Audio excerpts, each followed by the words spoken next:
ভালো ব্যাটারি পাওয়াটা কিন্তু মুশকিল হয়ে যায়। আজকে আমি ভিডিওটা শুট করছি, আজকে কত ফেব্রুয়ারি মাসের শেষ দিকটাতে আমরা চলে আসছি 22 তারিখ। আর সেপ্টেম্বর মাসে অর্থাৎ লাস্ট ইয়ারের সেপ্টেম্বর মাসের 30 তারিখে আমি একটা ব্যাটারি একটা পুরাতন স্মার্টফোনে সেট করেছিলাম। তো সেই ব্যাটারি বিষয়টা জানাতে চাই। এটা মূলত মোবাইল বাংলাদেশের একটি ব্যাটারি এবং এই ব্যাটারিটা আমি এতদিন আমার লাইফে আমি কোনো প্রোডাক্ট এতদিন ব্যবহার করে সেটা রিভিউ দিতে যাইনি। তো আমি ওই ব্যাটারিটা এতদিন পরে আজকে ইউজারের কাছ থেকে জেনে নিলাম যে আসলে কি অবস্থা এবং তিনি ব্যবহার করে বেটার ফিল করছেন কিনা। তো উনি যেটা জানালেন, যদি হেভি ইউজও করেন, ওনার ফোনটা ছিল হচ্ছে রেডমি নোট 8। তো উনি ওনার ফোনে এই যে 5 মাস যাবত ব্যবহার করছে, ব্যবহার করার পরে আজকে যা জানালেন যে যদি একদম হেভি ইউজও করে, ইন্টারনেট ব্যবহার করে, তারপরেও এসওটি পেয়ে যান নাকি 6 ঘন্টার মতো, যেটা একটা মানে মার্কেটের ব্যাটারি হিসাবে অবশ্যই খুবই গুড রেজাল্ট, খুবই বেটার রেজাল্ট। এবং যদি কিনা উনি রেগুলার ব্যবহার করে সেই ক্ষেত্রে একদিন পুরোপুরি চালানো যায় রেডমি নোট 8। তো সেই হিসাবে আমি বলতে পারি এই ব্যাটারিগুলো আপনাদের জন্য অবশ্যই ভালো হতে যাচ্ছে এবং রিকমেন্ড করার মতো। তাছাড়াও এই ব্যাটারিতে 1 বছরের ওয়ারেন্টি রয়েছে, এটাও একটা ভালো বিষয়। আপনি 1 বছরের মধ্যে যদি মনে হয় এই ব্যাটারিটা ঠিকঠাক পারফরমেন্স করছে না,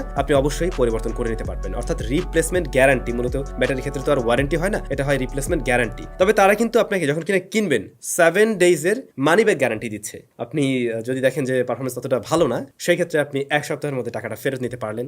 বাই দ্য ওয়ে, এই মোবাইল বাংলাদেশের ব্যাটারি সেট করার আগে আমার সেই আত্মীয় উনি অন্য 2টা ব্যাটারি লাগিয়েছিল, মার্কেটের যে লোকাল ব্যাটারিগুলো পাওয়া যায় যেগুলো রেডমি নোট 8 লেখা ছিল এরকম। ওই ব্যাটারি ওনাকে 2বার চেঞ্জ করতে হয়েছে এবং তাও 1 মাসের মাথায়, যেগুলোর কোনো রেজাল্টই ছিল না আসলে। বাট এই ব্যাটারিটা কিন্তু সে 5 মাস যাবত ব্যবহার করছে এবং ফাইনালি 5 মাস ব্যবহার করার পরে আমি বলতে পারি এটা রিকমেন্ড করার মতো। ভিডিও ডেসক্রিপশনে তাদের সার্ভিস পয়েন্টের ইনফরমেশন দেওয়া রয়েছে, আপনারা চাইলে সেখান থেকে নিতে পারবেন, ডেসক্রিপশন চেক করে নেবেন। তাহলে ভাই ব্রাদার নিশ্চয়ই বুঝতে পারছেন কোন কোন বিষয়ের কারণে হয়তো আপনার শখের ফোনটি বোমে পরিণত হতে পারে বা ব্যাটারিটা ড্যামেজ হতে পারে। দেখুন, ফোনটা ফেটে যাওয়াটাই বড় কথা না, বড় কথা হচ্ছে ফোনের ব্যাটারিটা দীর্ঘদিন পর্যন্ত ভালো পারফরমেন্স করুক। একটা স্মার্টফোনের আপনি সবকিছু চালাতে পারবেন যখন কিনা সেটা ভালো ব্যাটারি ব্যাকআপ দিতে পারবে, আদারওয়াইজ তো ওটা রেখে লাভ নাই।